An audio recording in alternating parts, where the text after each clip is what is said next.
So we always like to place these episodes somewhere on the map. So where are you calling in from this evening? I'm calling in from Leipzig, Germany. So for everyone that has been in Germany, I think it's quite obvious where it is. Otherwise, if you are not familiar, it's an hour south of Berlin, great student city. Hmm. So great place to be. And did you grow up there? I grew up not too far away from Leipzig. So actually a small town with 30,000 citizens, 45 minutes away. I tried to Yeah. escape. I lived in Australia for a while. I lived in Latin America for a while, but came Oh, okay. back, gave it another chance, and here I am. What brought you back? It was just before COVID when I came back, and I've been Mm, outside of Europe for 1.5 years, and I was sort of feeling I need another challenge, and I couldn't find it yeah. where I was. And I was like, okay, I Yeah. give Germany another chance. My family is here, so it was good to see them. And Yeah. then, yeah, sort of the vertical farming topic came up, and that has been 5 years now. And since then, I'm living in Leipzig. What was your first introduction to vertical farming, hydroponics, agriculture? Because I imagine when you were in university, this probably wasn't something that might have been on your radar. Actually, it was the first time in university when I heard about it. So my co-founder Kai Okay. and I, we met in university. And Okay. he was always passionate about aquaponics, hydroponics. So we met through a mutual friend. And then one time he was like, oh, so have you heard about it? Like, nah, not really, because my family has a background in agriculture, but predominantly field agriculture, a little bit of greenhouse. But so I was always like, I never want to be part of the agriculture sector. I don't want to get involved. But yeah, then he got me into the topic. We had a few conversations. So I was actually in university about, I think now 9 years ago.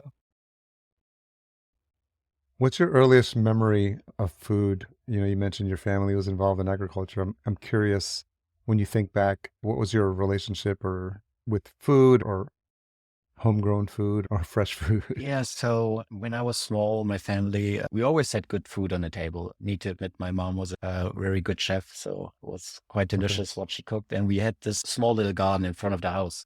So we've been growing a few tomatoes, we've been growing cucumber, a little bit of herbs. So we've been doing that. But back then I wasn't really into it. So basically all I did when I was small, I played football or soccer. So growing Yeah. food wasn't that important to me, but definitely since my parents worked also in agriculture, they put a little bit of emphasis on that. So yeah, it was always a topic, but not until university where it really was important to me and really felt like, okay, there's a topic. I should look more into it. And yep. So you mentioned that your parents were in agriculture, yet you decided not to go down that path.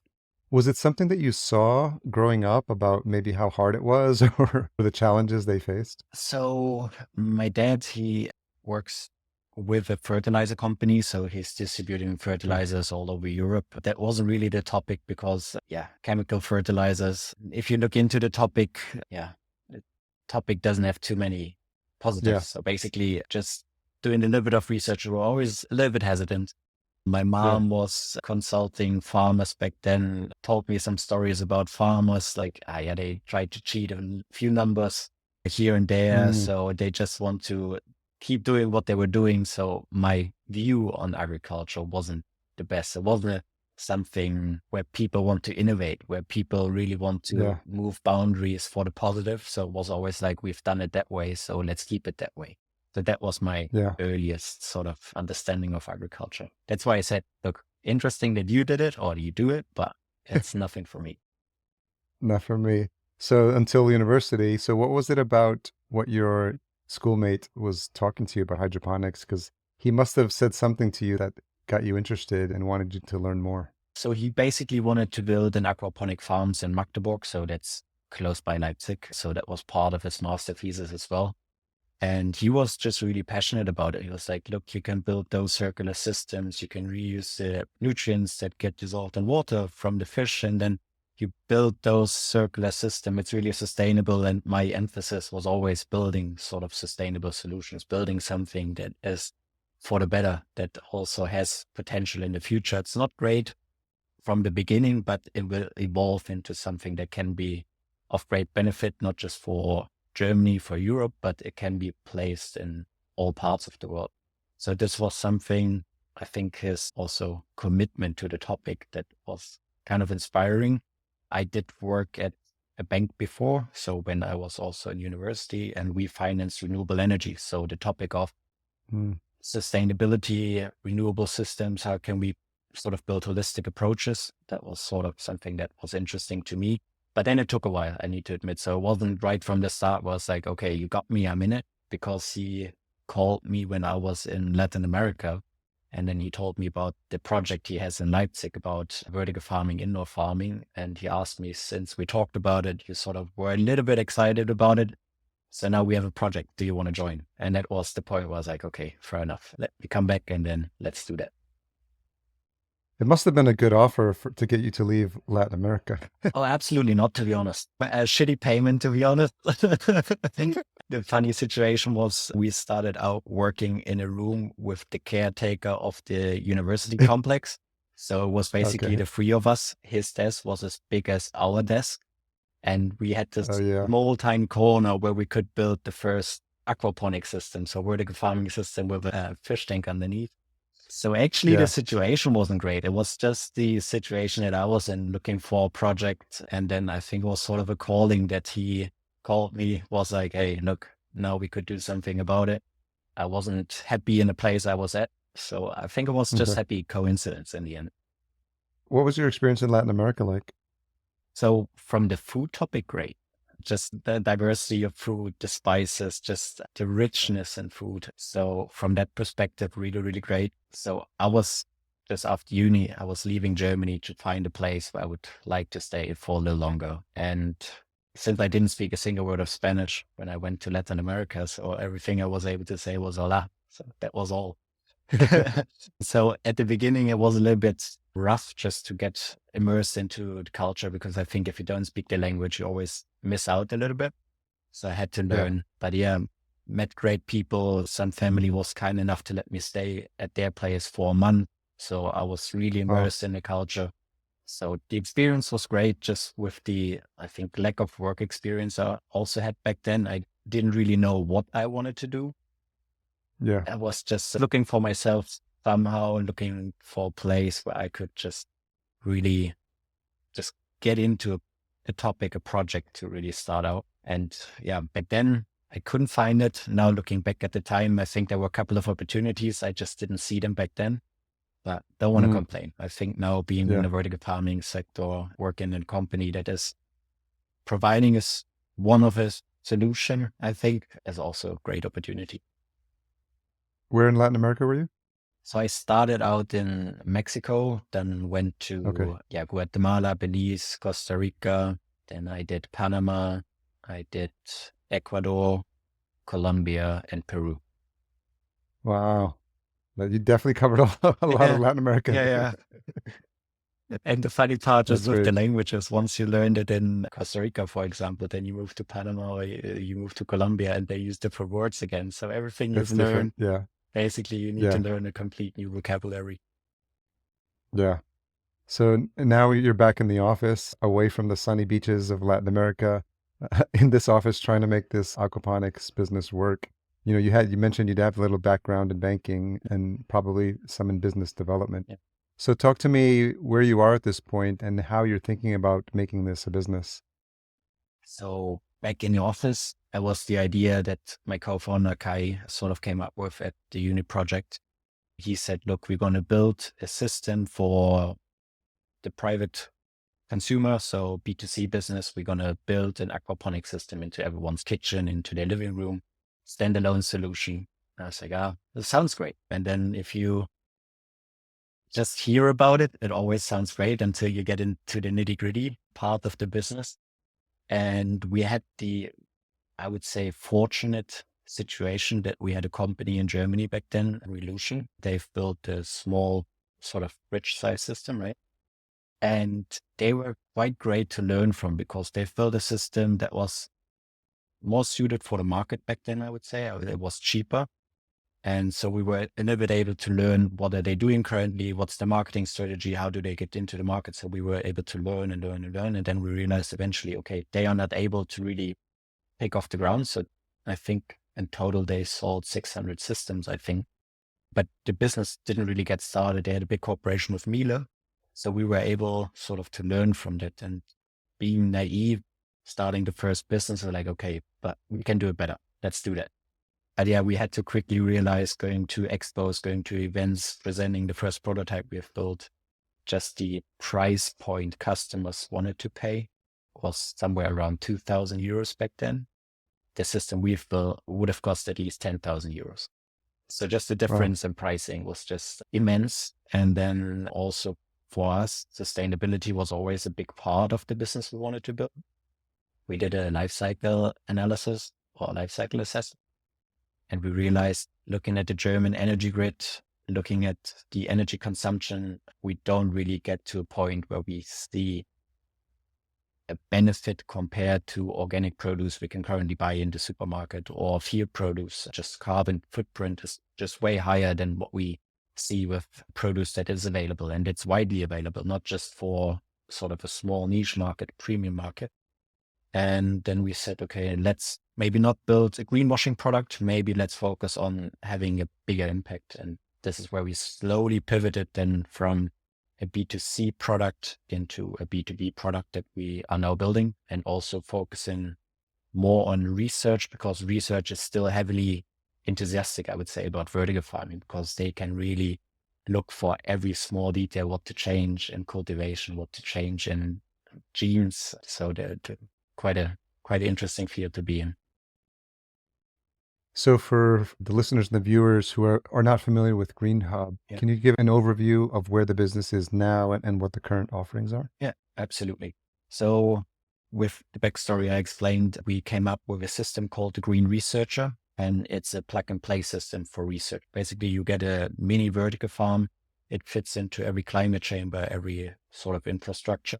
And it also comes with a software and analysis tool. So basically, you can track the data and you can make sense of the data with the software you get, and really understand, if I change a certain factor, let's say the lighting, what effect is it going to have on my plant growth?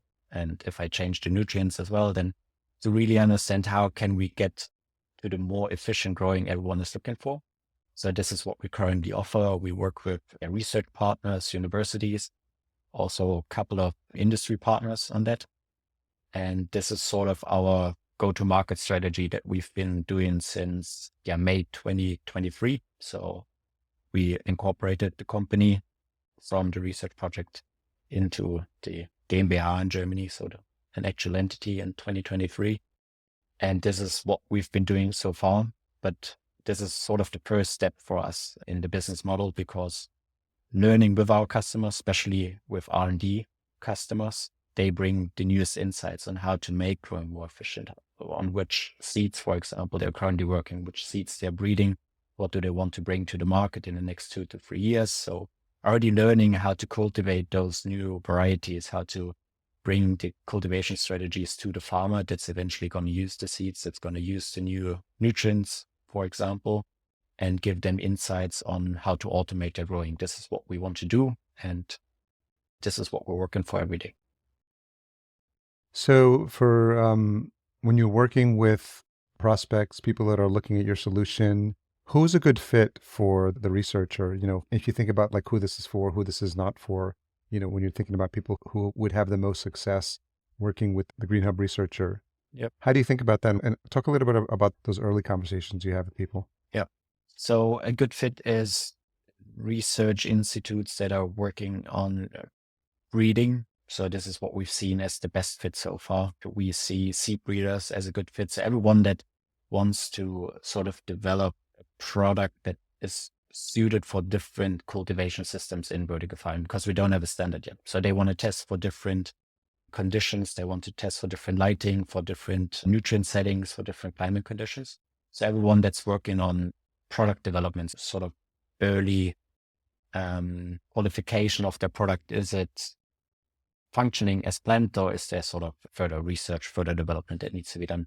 So this is what we currently focus on and where we see the biggest benefit, because it's not for commercial farmers that want to test certain cultivation strategies. I think, therefore, we build different solutions, but the Green Researcher, the system itself, is not the right product. The conversations we have touching on that is Mainly we see research institutes, that we see research facilities that have been built about 20 years ago, also more focusing on greenhouse, looking on indoor farming on one layer.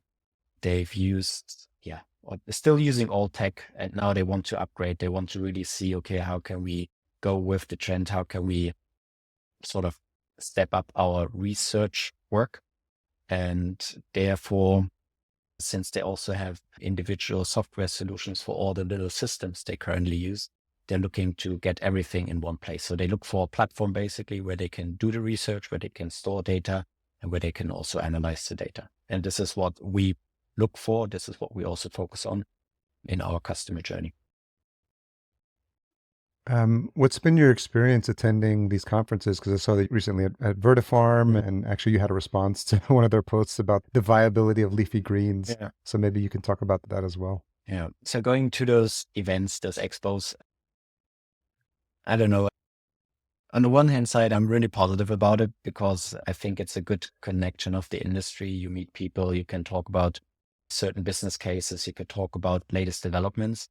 But what I'm missing is the farmers.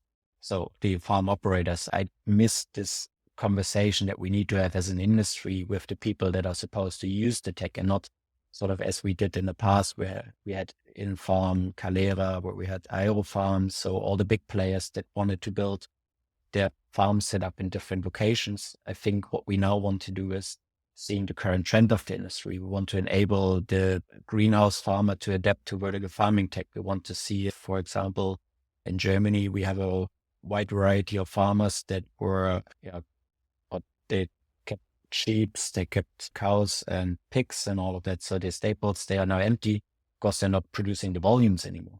So they are looking for business cases, how to adapt, how to sort of also move into vertical farming, into mushroom cultivation. So I'm missing those conversations at the expos because it's mostly industry talking to industry and one tech company explaining the other tech company why their tech is a little bit better. We're not free from that. Don't get me wrong. We also do that. But I think what we need is sort of this connection of the people that are the next generation of vertical farmers with the industry, and also give feedback what is viable, what is not viable when it comes to sort of retrofitting their current infrastructure.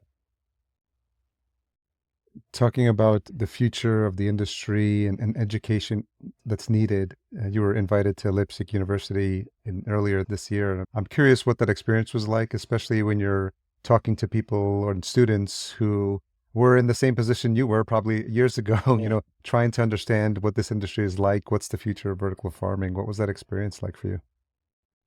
It's always great to see the initial reactions of young students when you talk to them about vertical farming, because most of them hadn't heard about it, to be honest. So it's still a niche, specifically in Germany. So talking to them about, look, you can grow food wherever, whenever. You just need to build a viable case around it. So basically you can grow a tomato, you can grow strawberries, you can grow, if you want to, I think IGS has done a good project about potatoes. So you can basically grow whatever you want to grow. So they get fascinated about that.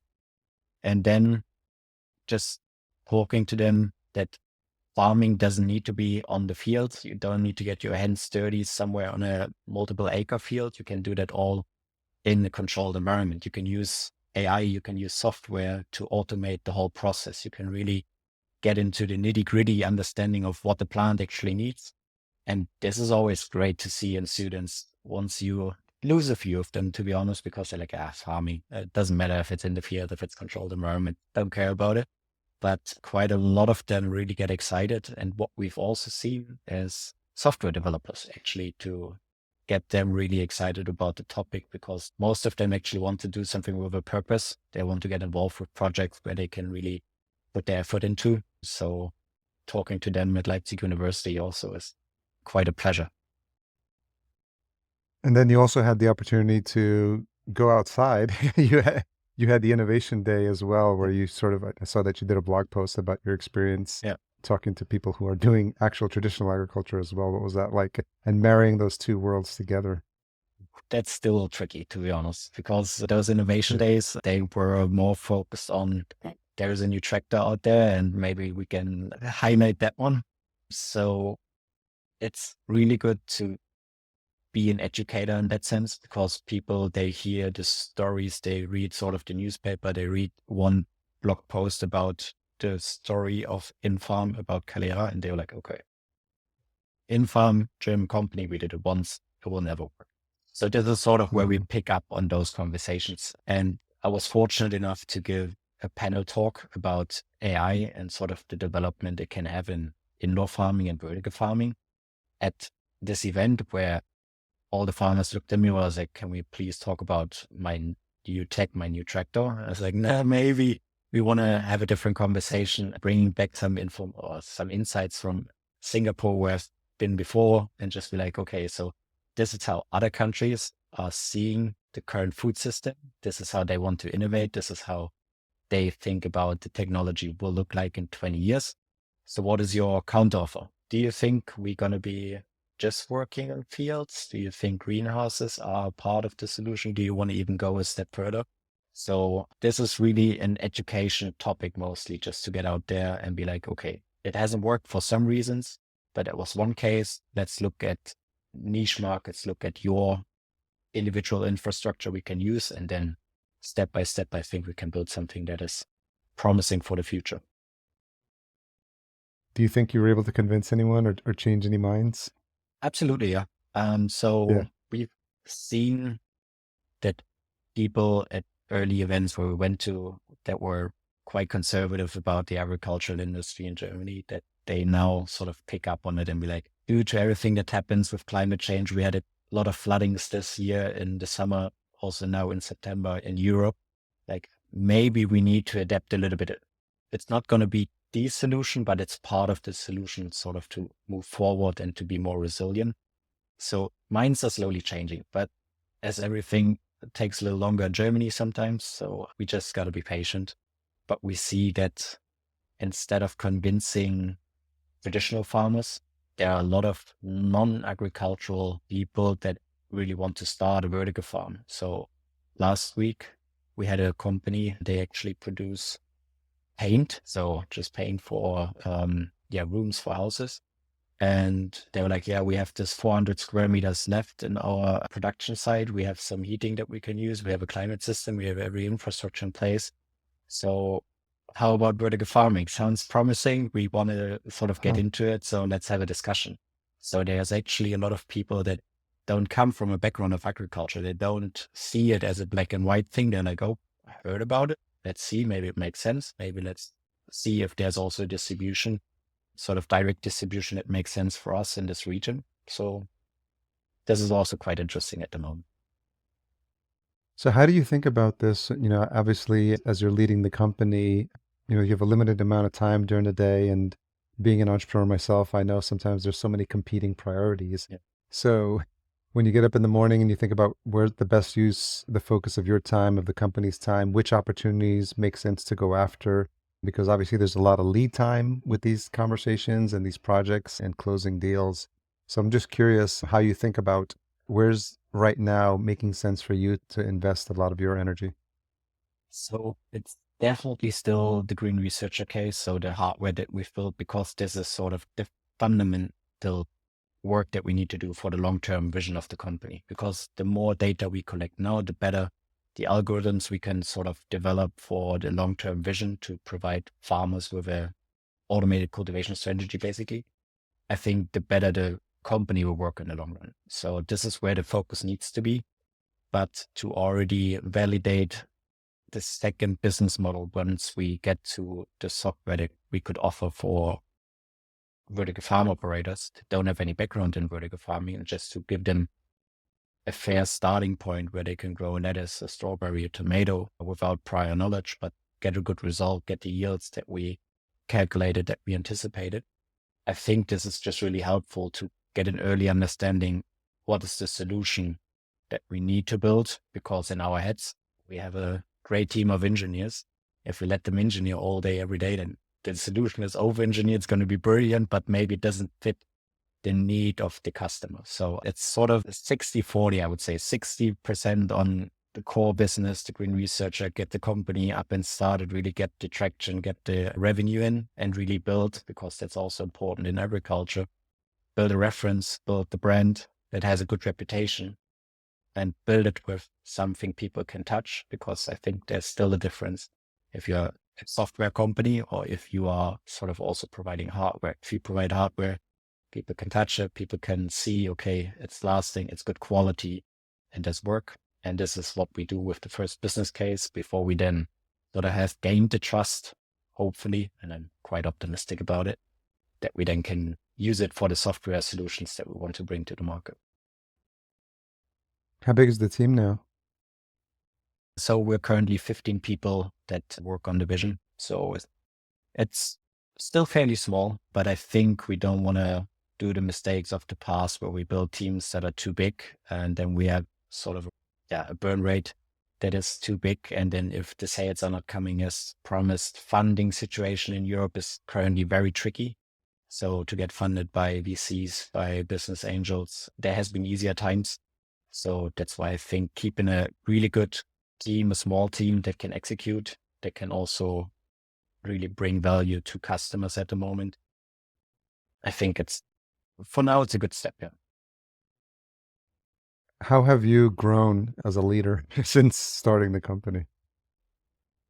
I would say quite a bit, because I completely underestimated what it needs to be running a company, to be a leader. Because initially I was like, okay, everyone that joins the team, I hired you because you're smart people, you are smarter than me in the individual areas you work in. And I give you the trust you need and you execute. Okay, it does work, but you need to also form a team. People need to work together. They need to find small ways on how to communicate efficiently, how to get work done, and also just to build a culture and atmosphere in the company.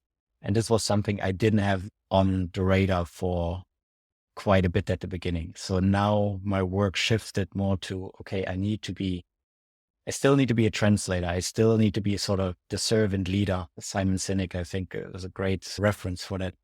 And really make sure that my team has the resources it needs to really build the products that we currently need, and also the long-term vision, and also build a great base for further development.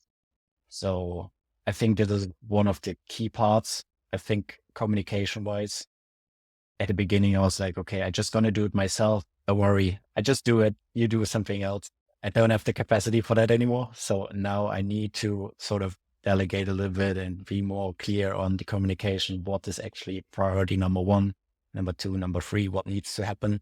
So I think this is also something that I had to learn quite quickly, because when I got angry, things weren't done in the time we sort of discussed. I think a lot of time it was just my fault to not communicate clear enough what is the main priority and what do we need as a key result to really move forward. So those are the ways I think I developed the most.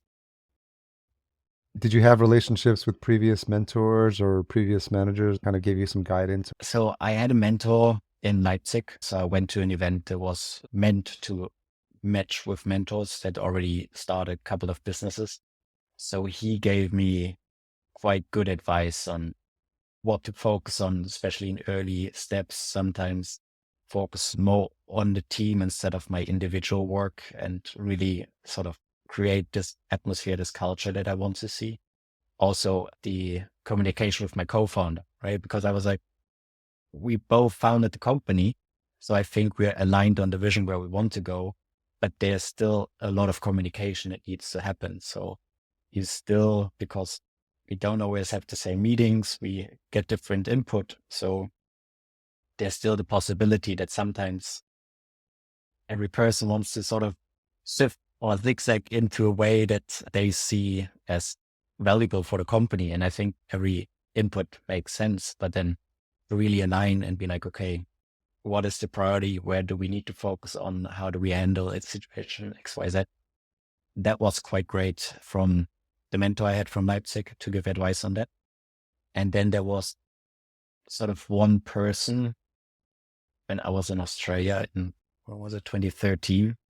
And I didn't realize it back at the time, but there was a person, I just lost my job sort of in Australia and sort of was thinking about going back home to Germany. And I just randomly bumped into this person. It was like, okay, so what do you need? Where do you need help? I was like, yeah, I'm looking for a job. I like it. I don't want to leave, but if I don't have money anymore, what I'm supposed to do? So I need to do something that is rational at a certain point. And it's like, okay, so fair enough. If I give you one option, if I give you one opportunity, would you take it? And it's like, depends on what it is, but sure. It's like, okay, I get you into working at the cricket stadium in Sydney. So you work there, you do a couple of shifts, we see how it goes. It's good tip, it's good money. And then if you do it right, then I think your situation is solved, and then we see how it goes. He gave me this opportunity. It worked out. I had the best time of my life afterwards in Australia. So just being the person to give people the opportunity to Mm, proceed what they want to do. I didn't realize yeah. it back then. I didn't value enough what he did for me, but now I think this was a good life lesson. Yeah. Give people the opportunity to demonstrate how hard they're willing to work. And sometimes people say they want help, and then you give them the opportunity and they're like, no, that sounds too hard. Never mind. Yeah, But it's, really a test to see sometimes how people badly they want it and how willing they are to sort of, put themselves in a situation where they're in charge of their own destiny. yeah, absolutely. So there was great life lesson. Yeah. Yeah. So I'm curious if there's a hard question you've had to ask yourself recently. There is. So with all the news, I do follow everything. I think just at the beginning of this week, probably the news came out that Yeah. they went bankrupt. And you ask yourself, is it worth it?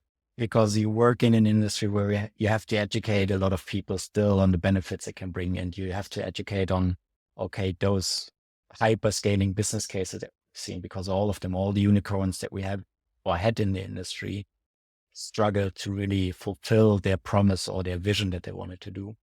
Really stay positive about the industry with all the latest trends and be like, okay, we can still move forward.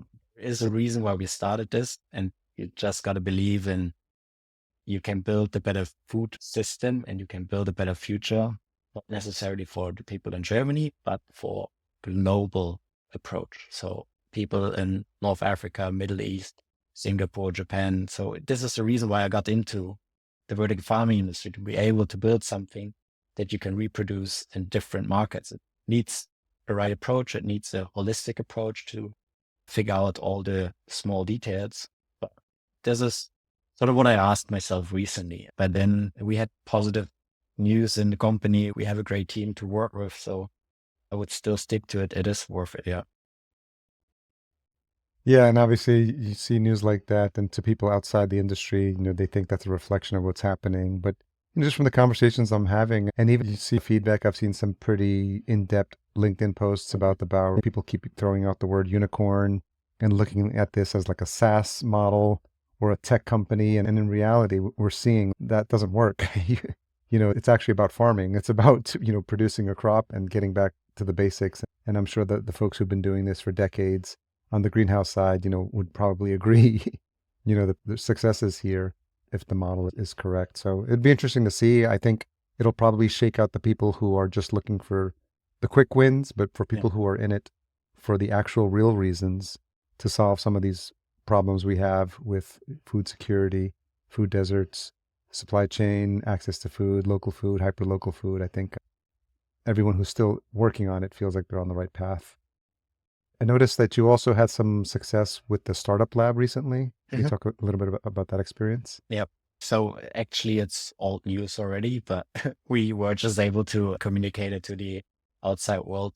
So basically, as a young startup, especially being 15 people at this early stage, you need some external funding. So there's no way that everything just falls into place at the beginning. So we got funding from, it's called Sächsische Beteiligungsgesellschaft. So it's a Saxonian state-owned VC, basically. And they gave us a little bit of funding to support the idea, to support sort of innovation coming from Saxony, where we are located. And yeah, the point where they got most excited about was someone dropped, oh, so if we go to Mars, we could also use vertical farming there. It's like, controlled environment, sure, we can. We cannot grow it on sort of the surface of the Mars. We need this controlled environment. So basically, if we manage to get there, it can be done. So this is what the people got most excited when we had the pitch event. So that was quite nice to see. But yet they support us. They really want to see those innovations coming also from Saxony. So I think it's going to be a good partnership, and there's more to come as well, but need some further talks. Well, congratulations on that. So I always like to sort of put the future forward thinking, conversation, because obviously a lot of people, no one has the crystal ball. No one knows what's going to happen, especially with so many things changing in this industry. But let's say we're having this conversation a year from now. So it's November 7th, 2025. What type of conversation do you think we're having? You look back and then what would need to happen for you to be happy with the success of GreenHub? So with the success of GreenHub, we have a good pipeline coming up. We have Good. bigger projects. We have new customers that we are currently talking to, see really the last requirements. What do they need? So I'm super hopeful and I'm super optimistic for the upcoming year. The development is going to be great. We also have our first customer in the sort of commercial farming space. They want to use our software as well, to use it as an automation tool. So basically the second step of our business model also comes to life. So about GreenHub, I'm really positive. About the industry, I also think if we talk in a year's time, we do see smaller farms. We do see it adapted to local markets. We do see it with direct distribution models. I'm still thinking farm as a service is not that yet. I think that there is a possibility to really get that going, but it's going to be smaller farms. It's not going to be, we build the next biggest vertical farm in the world. So I think this is what we're going to see. And I think also the push towards hybrid farms, I don't think it's a new thing to talk about, but use vertical farming not as a standalone version, not as an island sort of integrated into greenhouse production, for example, use it for germination to move it, transplant it into greenhouse. When we have the energy heavy production in a vertical farm, just move it into a greenhouse where we can at least get supplemented sunlight and then just get the throughput of a greenhouse even higher, and also use the surplus heat of a vertical farm to use it in the wintertime for greenhouse. I think it makes a lot of sense to think in those structures or in this use cases. So I think this is what we're going to see. And I'm going to look forward to the positive news we hopefully see on LinkedIn. We hopefully see on different news outlets. You can hopefully report with the further talks we have about those great projects. And then, yeah, I'm super optimistic. That's a good feeling. And then I'm sure what listeners want to hear as well, given what's happening. So I'd like to leave some time towards the end of these conversations for any thoughts you have for the industry. Like I said, you just attended Vertifarm, so you got to see firsthand what people are talking about on the ground there. But also, a lot of times I just want to encourage this sense of collaboration, because I think we're all working towards the same goals. So, any thoughts or comments you have about the industry from your experience so far? Just touching on Vertifarm, the overall sentiment was data sharing. So how can we collaborate more and more? And I do think data sharing can work on different levels. So specifically learning from the mistakes other companies did, what didn't work, and just be very transparent with the reasons. I think this would be a good step forward if we really start to collaborate within the industry, because we've seen that there has been a lot of money being invested in the industry. It has been invested into individual companies that try to do all of it. But if we now sort of start sharing data, really start sharing the use cases, that's also what we now do with our customers. There was one prospect, not a customer yet, and he talked about a project he wanted to do. And we're like, okay, look, we do see a few red flags in a project just from the numbers you've given us, but please talk to this person because he actually wanted to do exactly what you did and the project didn't work out. So please get the information from him, why it didn't work. He doesn't need to tell you all the secrets about what he wanted to do, but just get the basic information to save you a couple of 100,000, maybe $1 million on the project you want to do, and really be transparent on that. And don't always look for the biggest margin or the biggest revenue. Just really try to build those positive use cases the industry needs. Because if we elevate those use cases, then I don't know how the saying is in English, but then if the tide rises, I think all the boats sort of, I don't know how to say that A one. rising tide lifts all boats. Exactly. So I think this is what really needs to happen, and companies need to be more open to talk about it. Also, Yeah. what doesn't work, and don't always say, look, it's going great. Everything is perfect. Well, I appreciate that openness and also that sense of collaboration because I think as we're starting to see, people getting nervous with, what we hear recently about Bowery, and if we're being honest, it's not going to be the last one, right? Is we're going to hear something else that's going to get other people discouraged. But I think what my Yeah. takeaway from this conversation, and it feels like, you've done the research both for your company and now helping other companies do the research, which I think is important. But also you have a sound business model. And I think you've built this from the ground up. It's not something where you try to make it, your own version of a unicorn. I think you have a sound business case and you're providing value for farmers who need this help and who need this information. So I think what you're doing shows that you're moving in the right direction. So I really want to appreciate and say thanks for coming on the show and giving that perspective, especially with what's happening in Germany, and especially people probably feel like a bad taste in their mouth with what happened within farm. But I think they start having conversations with you and your team, and I think hopefully they feel hopeful about the future. Thank you. Thank you for the conversation. Thank you for having me. So where's the best place to connect the listeners and the viewers to learn more?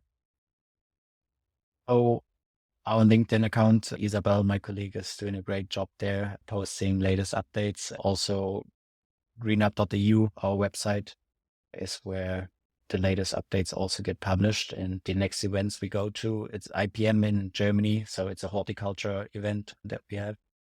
And then, yeah, it's far in the future, but Green Tech, Verde Farm, Oh all yeah. of those events we're going to be.